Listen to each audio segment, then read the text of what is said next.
자, 그럼 이제 부정맥은 어떻게 발생될 수 있느냐를 한번 공부해 보도록 하죠. 자, 부정맥이 발생할 수 있는 기전은 크게 리듬을 만들어내는 흥분파 형성 자체가 잘못될 수도 있고요. 그 다음에 이렇게 발생된 흥분파가 전도되는 데 있어서 잘못이 일어날 수도 있습니다. 크게 두 가지로 구분할 수가 있습니다. 자, 자동능 변화에 있어서는 구울심방결절이 정상적인 박동 조율기죠. 그래서 이것이 잘못 활동을 하게 되면 당연히 부정맥이 생길 수가 있겠죠. 자, 그렇지만 구울심방결절은 정상적인데 딴 곳 박동 조율기가 비정상적으로 활동을 하게 되면 이 역시 자동능의 변화를 초래할 수가 있습니다.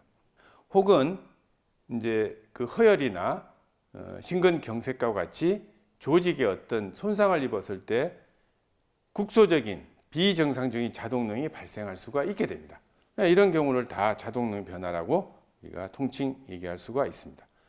자, 구울심방결절의 자동능 변화는 가장 흔한 원인이 자율신경계의 조절 장애입니다. 교감신경계는 빠르게 하겠죠. 부교감신경계는 느리게 합니다. 교감신경계가 너무 강하게 활성화되면 심장박동수가 비정상적으로 증가될 테고요. 자, 그러면 아까 스톡스 아담 신드롬 같이 심실에서 딴 곳 심장 박동이 일어나게 됩니다. 퍼킨스 파이브가 그 역할을 하게 되는 거죠. 그런 것들을 우리가 이탈 리듬이라고 하게 됩니다. 구울심방결절이 심하게 억제되어 심장 박동수가 느려지거나 아니면 특수 전도계 내에 딴 곳 박동 조율기가 흥분을 만들어내기 시작하면 이탈 박동이 생기게 됩니다. 이럴 경우에 이제 구울심방 기능이 굉장히 떨어지게 되면 답답하죠. 그러니까 방실결절이 자기가 리듬을 막 만들어내게 됩니다. 그래서 이렇게 일정한 이 이탈 박동이 일정한 리듬을 형성하게 되면 그걸 우리가 이탈 리듬이라고 합니다. 자, 또 하나는 이제 딴 곳 박동 조율기, 방실결절과 퍼킨스 파이버가 비정상적으로, 구울심방결절은 아무 문제가 없는데 이놈들의 무슨 문제가 생겨서 구울심방결절보다 더 빠른 빈도로 흥분파를 만들어내게 되면 우리 심장은 거기를 따라 또 쫓아서 뛰게 됩니다. 이런 경우로 우리가 이제 조기, 이런 흥분파에서 수축을 하게 되면 나타나는 걸 조기 수축이라고 하게 되고요. 이런 리듬이 계속 지속이 되면 딴 곳 리듬이라고도 할 수도 있습니다.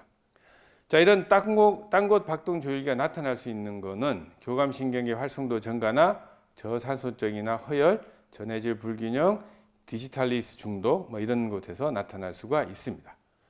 또 하나 마지막으로 심장근 세포의 비정상적인 상황, 아까도 말씀드린 것 같이 허열이라든지 혹은 심근경색 등에 의해서 심장세포가 뭔가 이상이 초래하게 되면 원래는 활동전이를 만들지 못하는 세포들이 활동전이를 만들어내게 됩니다.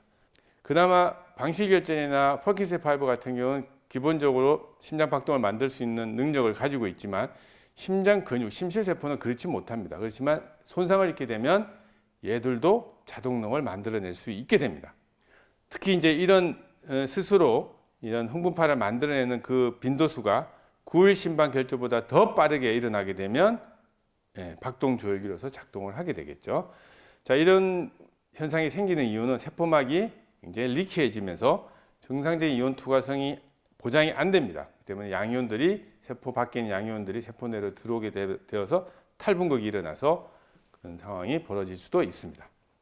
자, 흥분파 형성 장애 중에 이제 유발 활동이라고 하는 게 있습니다. 금방 앞에서 말씀드린 심장근 세포의 비정상적인 자동능 발생과 유사한데요. 이 특정 환경에서는 정상적인 활동 전이에 이어서 비정상적인 추가적인 탈분극을 일으켜서 이것들이 연속적으로 리듬을 만들어낼 수가 있습니다. 그래서 정상 활동 전이가 막 전이의 진동으로 연결될 때 나타나는 것을 얘기하며 이런 진동을 후 탈분극이라고 얘기를 합니다. 그래서 후 탈분극에는 early와 delayed 타입 두 가지 종류가 존재를 하고 있습니다. 자, early after depolarization은 이 유발된 활동 전이, 그러니까 정상적인 활동 전이가 완전히 재분극이 되기 전에 또 다른 어떤 전개적인 흥분파가 만들어지는 그런 경우를 말합니다. 그래서 이런 경우는 주로 이제 활동 중의 지속 시간, QT 인터벌이죠. 이것들이 연장되는 경우에는 나타날 확률이 굉장히 높아지게 됩니다. 자, 이 식의 경우는 빠른 소듐 통로가 대부분 비활성화가 되어 있기 때문에 주로 이제 칼슘 통로가 이런 애프터 디폴라라이제이션의 발생에 관여를 하고 있습니다. 그렇지만 이제 3시기가 되면 어느 정도 이 빠른 소듐 통로가 어느 정도 이제 회복이 되었기 때문에 이 내양 소듐 전류가 이런 비정상적인 탈분극에 관여를 하게 됩니다. 자, 딜레이드 애프터 디폴라라이제이션이라고 하는 거는 정상적인 활동 전이가 완전히 재분극이 일어난 후에 다시 막 전이가 탈분극되어서 새로운 활동 전이가 만들어지는 경우를 인데요.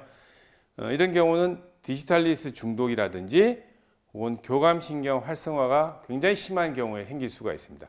이것들이 생기는 이유는 디지탈리스의 역할이라고 하는 게 세포 내 칼슘을 높여주는 그런 역할을 하고 있습니다.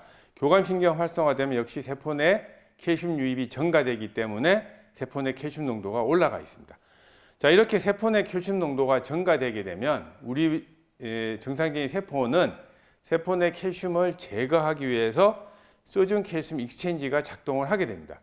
자, 그러면 여러분도 알다시피 하나의 칼슘을 제거하기 위해서 3개의 소듐이 들어오기 때문에 세포 안쪽으로 소듐 인플럭스가 일어나게 됩니다. 그래서 탈분극이 발생하게 되는 거죠. 그래서 딜레이드 애프터 디폴라라이제이션을 유발하는 기전은 이런 소듐 칼슘 익스체인지가 관여하는 거로 알려져 있습니다.